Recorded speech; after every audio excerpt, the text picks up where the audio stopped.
সম্মানিত দিনী ভাই বোন, প্রশংসা আল্লাহর জন্য, শান্তি অবতীর্ণ হোক আল্লাহর রাসূলের উপর সাল্লাল্লাহু আলাইহি ওয়াসাল্লাম। আজকের দিনে বৈঠকে সংক্ষিপ্ত সময়ে বক্তব্যের বিষয়ে প্রতিবেশীর সাথে সদাচরণ। প্রতিবেশীর সাথে সদাচরণ নিয়ে আমরা এক গুরুত্বপূর্ণ সংক্ষিপ্ত তথ্যবহুল বিবরণের চেষ্টা করব ইনশাআল্লাহুল আজিজ। সম্মানিত দিনী ভাই বোন, উল্লিখিত বিষয়ের উপরে কথা বলার পূর্বে দু তিনটা কথা। আপনারা যে যেখানে আছেন দয়া করে আপনাদের কথা কর্ম বন্ধ করে গুরুত্বপূর্ণ আলোচনা শোনার জন্য চেষ্টা করুন। আমরা আপনাদের জন্যই এসেছি। যেহেতু আপনার জন্য এসেছি, কাজেই আপনি এখন কোনো কাজ করলে সেইটা আমাদের সাথে মিল খায় না। দয়া করে আপনি আপনার কাজ ত্যাগ করে গুরুত্বপূর্ণ আলোচনা শোনার চেষ্টা করুন। আর বাংলাদেশের দিন ধর্ম প্রচারের এটা একটা মাধ্যম, যদিও আমার বুঝে এটা খুব একটা ভালো মাধ্যম নয়। জুমার খুতবাই সবচেয়ে ভালো মাধ্যম, আর মসজিদ ভিত্তিক দাওয়াতি কাজ হবে এটাই সবচেয়ে ভালো মাধ্যম। এসব মাধ্যমে অনেক কিছু জড়িয়ে থাকে। তার মধ্যে প্রায় যেখানে যাই দেখি এই যে এখন সাজানো শুরু হয়েছে, বাসর ঘরের মতো করে সাজাচ্ছে। তোমাকে যে বললাম এগুলো সরাও, কোথায় গেল?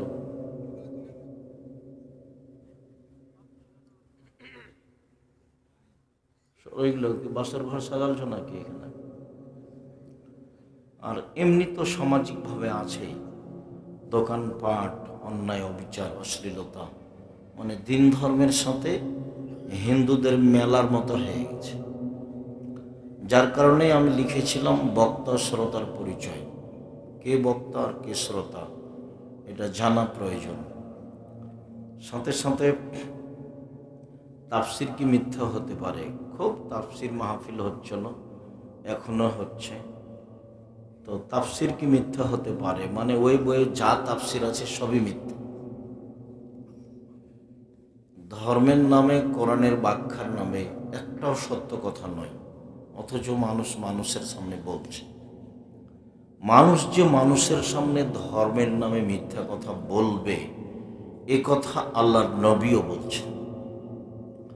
আবু হুরায়রা রাদিয়াল্লাহু তাআলা আনহু বলেন, রাসূল সাল্লাল্লাহু আলাইহি সাল্লাম বলেছেন, কাফা বিল মারি কাযিবান আন ইউহাদ্দিসা বিকুল্লি মা সামিয়া। একজন মানুষের মিথ্যুক হওয়ার জন্য এতটুকুই যথেষ্ট যে ধর্মের কোনো কথা শুনেই বলে দিবে তদন্ত না করে, শুনেই লিখে দিবে তদন্ত না করে, কলমে লিখলো তদন্ত করলো না যে এটা রাসূলের কিনা, তখন ও মিথ্যুক। সত্য হলেও মিথ্যুক। ও কেন তদন্ত করলো না? একজন মানুষের মিথ্যুক হওয়ার জন্য এতটুকুই যথেষ্ট যে ধর্মের কোনো কথা বলে দিবে চূড়ান্ত তদন্ত না করে। আর অন্য এক জায়গায় রাসূল সাল্লাল্লাহু আলাইহি ওয়াসাল্লাম বলছেন, পৃথিবীর মানুষ বাল্লিগু আন্নী ওয়ালা আয়া, আমার একটা কথা জানা থাকলে অন্যকে বলো বলো। ওয়াহাদ্দিসু আন বানি ইসরাঈল লা হারাজ, আর বানি ইসরায়েলের কাহিনী বলো, কোনো দোষ নেই। 3 নম্বর বাক্যে তিনি বলছেন, ওমান কাযাবা আলাইয়া মুতাআম্মিদান ফালিয়াতাবাওয়া মাকআদাহু মিনান নার।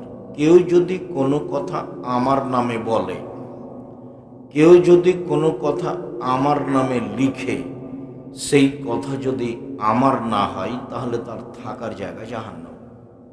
জুব্বা যত বড়ই হোক, পাগড়ি যত বড়ই হোক, আলখেল্লা যত বড়ই হোক, রেহাই হবে না।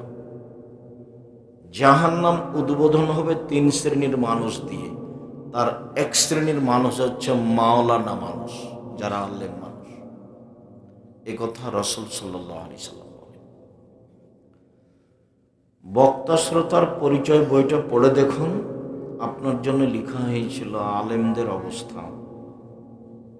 সম্মানিত দিনী ভাই বোন, আল্লাহ রসুল যেভাবে বললেন তাতে 3 নম্বর বাক্যটা হতো জান্নাত পাবে। এক, আমার একটি কথা জানা থাকলে অন্যকে বলো। কি জানো? আল্লাহ নবী ডান হাতে পানি পান করতে বলেছেন, খেতে বলেছেন। তা একটা লোক বাম হাতে খাচ্ছে, তা আপনি বলবেন ভাইজান ডান হাতে খান, বাম হাতে শয়তান খায়। এই যে বলে দিলেন, আমার একটা কথা জানা থাকলে অন্যকে বলো। তারপরে 2, বানি ইসরায়েলের কাহিনী বলো। বানি ইসরায়েলের কাহিনী কি? যেগুলো কোরআন হাদিসে আছে, সত্য কাহিনী, হাজার হাজার বছর আগে ঘটেছে।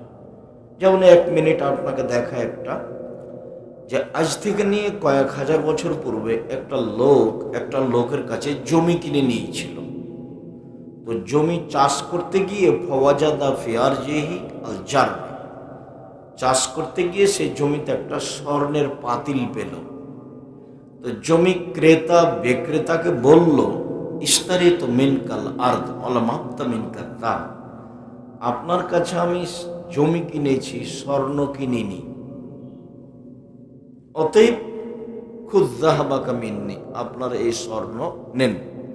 আমি স্বর্ণ নিব কেন? আমি তো জমি কিনেছি। তো জমি বিক্রেতা বলছে বেতলহর জমা ফিয়া, জমি বিক্রি করেছি, জমিতে যা ছিল সব কিছু বিক্রি করেছি, আমি স্বর্ণ নিব না। তাহলে এখন ক্রেতাও নিবে না, বিক্রেতাও নিবে না, তো কি হবে? চলো যাই কোনো বিচারকের কাছে, কি মীমাংসা? তো বিচারক বলল, তোমাদের ছেলে মেয়ে আছে? বলে আছে।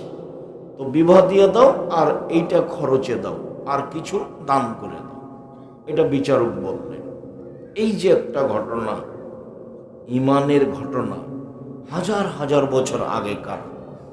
তো আল্লাহর নবী বললেন যে বানি ইসরায়েলের কাহিনী বলো উপদেশের জন্য। তবে 3 নম্বর কথাটা মনে রেখো, এখন তো হওয়া দরকার ছিল, তাহলে জান্নাত পাবা। 1, আমার একটি কথা জানা থাকলে অন্যকে বলো। 2, বানি ইসরায়েলের কাহিনী বলো। 3, তাহলে জান্নাত পাবা। এটা কথা মানাই। 1, আমার একটি কথা জানা থাকলে অন্যকে বলো। 2, বানি ইসরায়েলের কাহিনী বলো।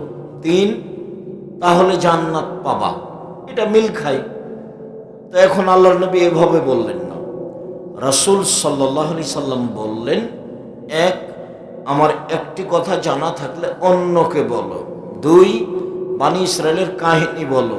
3, কেউ যদি কোনো কথা আমার নামে বলে, সেই কথা যদি আমার না হয়, তাহলে তার থাকার জায়গা জাহান্নাম।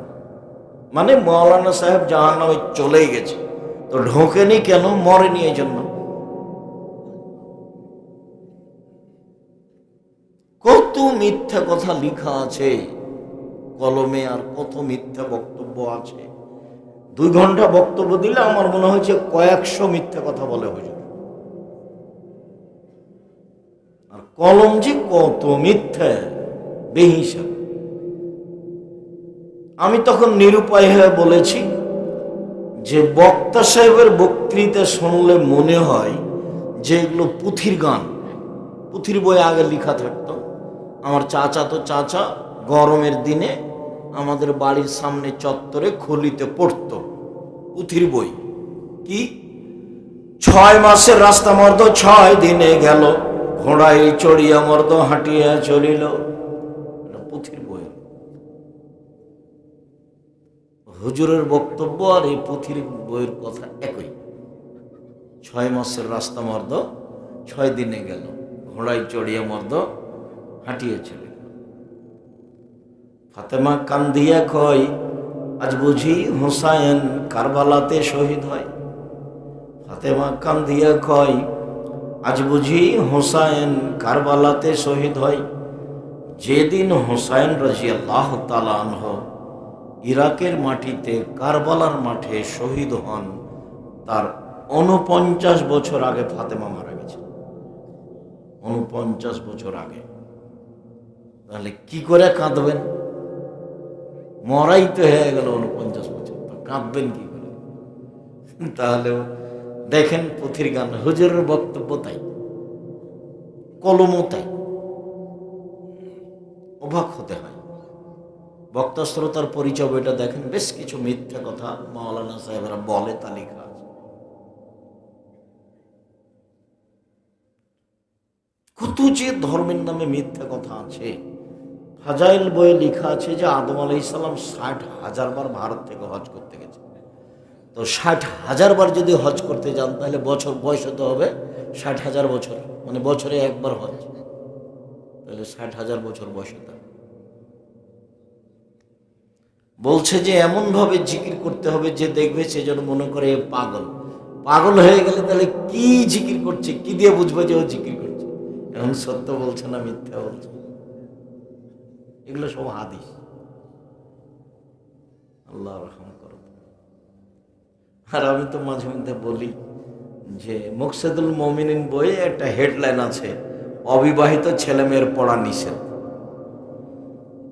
আমিও পড়ে দেখলাম, তখন অবশ্য আমি বিভাগ করেছি, তার আগে আমার জানা ছিল না। তো পড়ে দেখি কি আছে এখানে, যে দেখে সেই পড়ে, যে দেখে সে পড়ে, কি রে এখানে কি আছে? এখন উনি লিখছেন, ভরা পেটে স্ত্রী মিলন হলে ছেলে ভ্যাংচা হয়, সফরের পূর্বে স্ত্রী মিলন হলে ছেলে টেরা হয়, চন্দ্রগ্রহণের সময় স্ত্রী মিলন হলে ছেলে কানা হয়। প্রতিটা কথাই মিথ্যে এবং সরাসরি কোরআন মাজিদের বিপরীত। কোরআন মাজিদে আল্লাহ তাআলা বলছেন, নিসাউকুম হারফুল লাকুম ফাতু হারসাকুম আন্না শাইতুম। পৃথিবীর মানুষ তোমাদের স্ত্রী, তোমাদের জমি।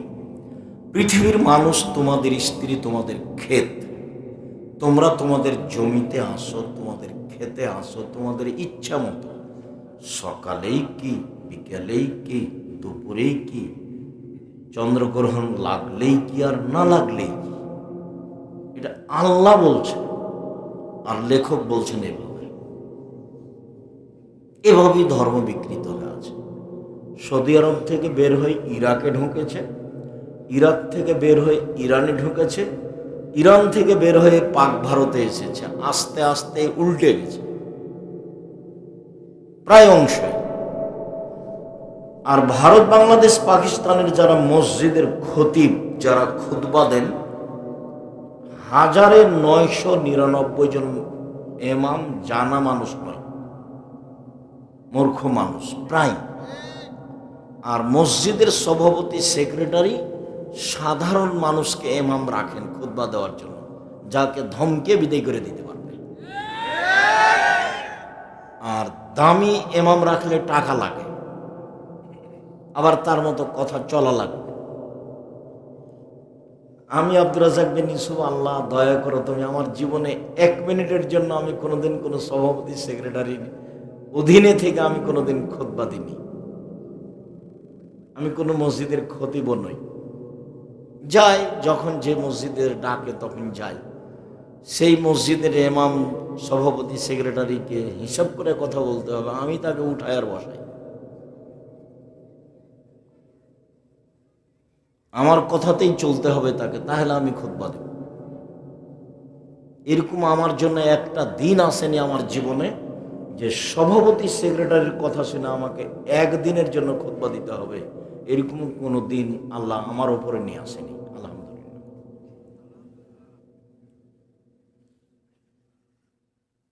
যার কারণে জাতির কাছে মাথা নত করে কথা বলতে হবে, এরকম কোনো পরিবেশ আমার কাছে ঘটে।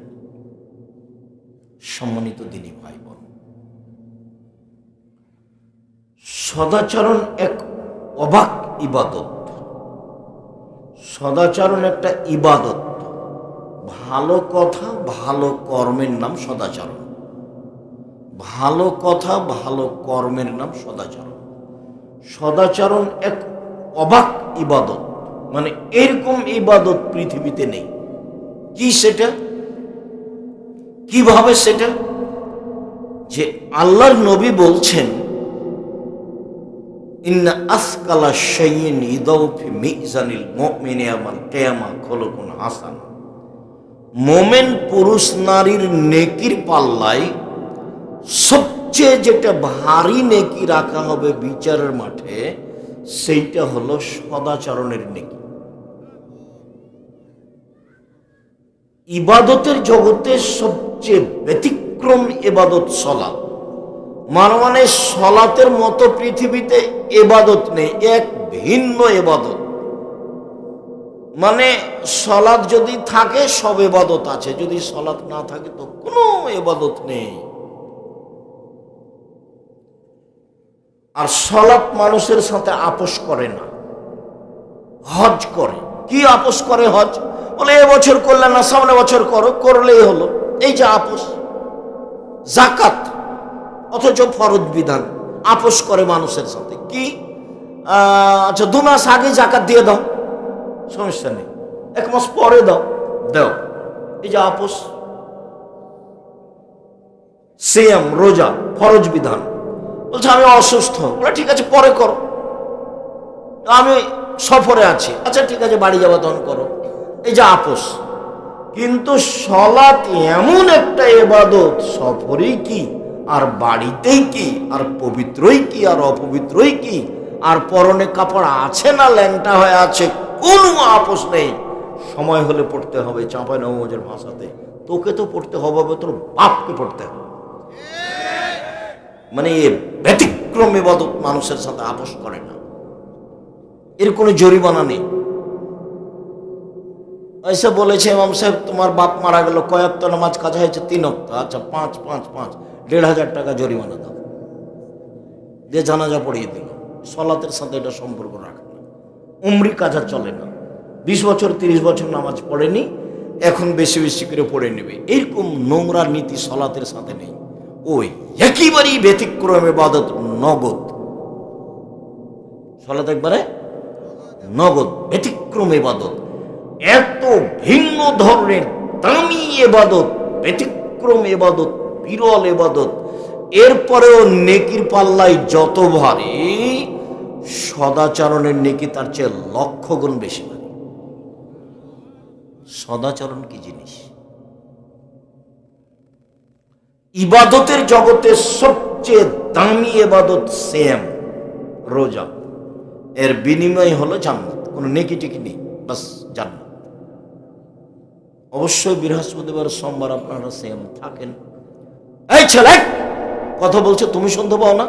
আমি শুনতে পাচ্ছি। এখানে যাও বসো, যদি জায়গা থাকে তাহলে বসো, যদি না থাকে সেটা ভিন্ন কথা। দাঁড়িয়ে আছো কেন ভাইজান? আপনারা দাঁড়িয়ে আছেন কেন? বসেন, কিছুক্ষণ একটু কষ্ট হলেও বসেন। আমি তো আর আব্দুল্লাহ বিন ফজল নেই, আপনাকে তো আমি সারা রাত বক্তব্য শোনাতে পারবো না।